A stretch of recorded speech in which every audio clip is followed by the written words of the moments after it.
I'm gonna let y'all in on a little secret. Decades of research say this one thing matters more than anything else in therapy. Wanna know what it is?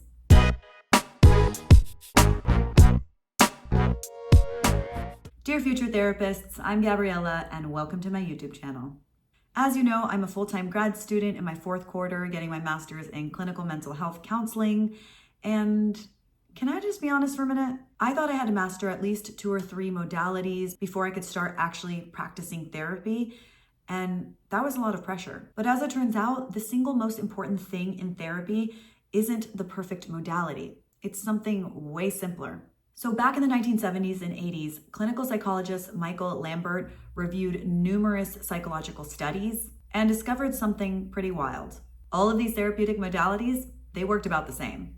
So what did Lambert realize was making the actual difference? A few shared ingredients, aka common factors. And of those common factors, the biggest MVP, the Therapeutic Alliance, the relationship between the therapist and the client, which in retrospect seems obvious and also kind of a relief, but also, that's it. Okay, so here's why the Therapeutic Alliance is such a big deal. The Therapeutic Alliance is basically the quality of your working relationship.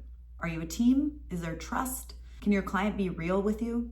Research says this beats complex techniques every time.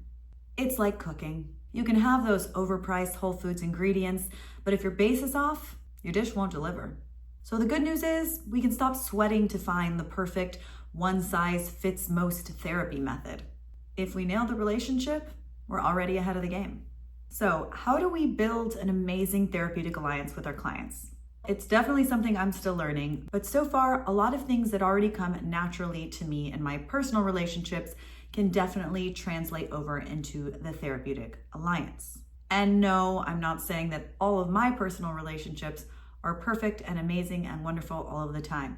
They take work and I definitely mess up. But here are a few key ingredients that no relationship, therapeutic or not, should be without. Building a strong therapeutic alliance should involve curiosity, empathy, and authenticity. No one wants to feel like they're sitting in front of a therapist who's reading from a script. And also, there's cultural attunement. If you're working with a client of a specific ethnic identity, respect and awareness can make or break trust. Even simple broaching efforts or acknowledging the fact that your racial or cultural identity is different from that of your client can go a long way in building trust and acknowledging that client's uniqueness. And also recognizing that your understanding of that client's specific background might be limited. Okay, so briefly, I'm gonna share a story of one of my first experiences with therapy that went very wrong very quickly because I felt like I was in the presence of a robot and not a real human being. I was a freshman in undergrad and I was going through a tough time. I was really stressed out, really depressed, and I finally came to the conclusion that I needed to speak to someone.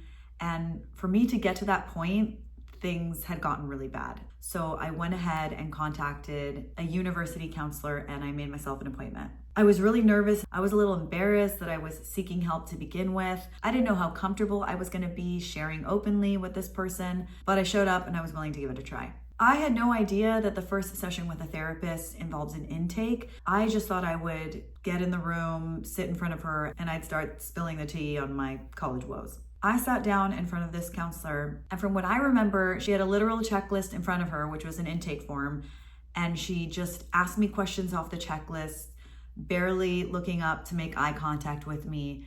And a lot of the questions were extremely personal and I felt invasive. Now I know, of course, these are standard checklists and intake forms that all therapists have to get through in their first session. But at the time, it was all so unfamiliar to me that it just felt very uncomfortable. By the time we got through all of the questions, I think our session was up and I never really got to telling her anything that was actually really going on. And even if I did share anything, it was the last few minutes of the session. And by that point, I had built zero rapport with this person. So there was no way I was gonna feel comfortable sharing at that point. I actually felt like she was really cold and unfeeling. And in all that time that she was asking questions, the credibility and trust I had in this person, if any, was just slowly withering away. I did not show up for a second session. I never even felt like we had a first session. And this experience turned me off to therapy for years. Just saying.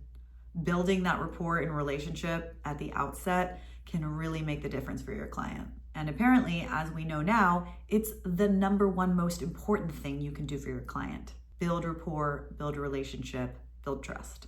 So if you're stressing over mastering every therapy model, stop. Start focusing on building connection. Being present, warm, and real is your best tool. And this is all advice I'm giving to myself. As future therapists, we can definitely learn a lot from being the client and experiencing therapy for ourselves, but building relationships and connections with clients is not much different from the way that we build close connections with the people in our lives. So you can try out these tools the next time you talk to someone. Listen like it really matters. That's the Therapeutic Alliance in action. I hope this takes some of the pressure off of your journey as a therapist in training, because it definitely did for me. And if this hits home, drop a comment to share your thoughts. Whether it's about building connection or whatever it is you're wrestling with right now, I'm here for it. Remember, therapy's biggest secret isn't about technique. It's about relationship. Dear future therapist, I'm Gabriella. Thank you for watching. Don't forget to subscribe. See you in the next session.